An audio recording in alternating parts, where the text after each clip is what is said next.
sa sa tatlong award na natanggap ko ngayon today.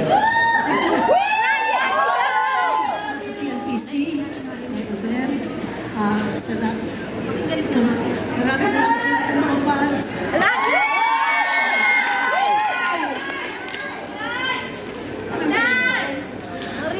Maraming salamat po nakipapagal. Siyempre, hindi ko naman in-expect ito. Alam ko, si Ate Bia, si Ate Gaya mananalo dito. Alam ko, dalawa. Ay, nasali ako. Napakaswerte ko naman.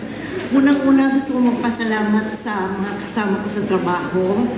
Siyempre, nangunguna na dyan yung matangkad, matangos ang ilong, at mastiso siya. Walang iba kundi si Mr. Rodrigo Paulate. Hindi, ating dalawa itong alam mo yan, diba? At syempre po sa aming staff and crew, maraming salamat sa kanila. At syempre po, hindi makakalimutan ang aming magaling na direktor, si FM Reyes. Direk, maraming salamat for bringing the best in me.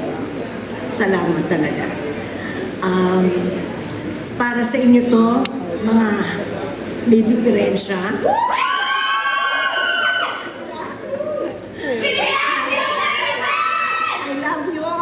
maraming salamat sa PNPC talaga. At syempre sa aming producer, si Flor. Sis, eto, may nagyari na rin sa wakas, di ba? Maraming salamat din sa'yo. At syempre yung aking anak doon, si LA. LA, congratulations. Parang sige din to, anak. Salamat po.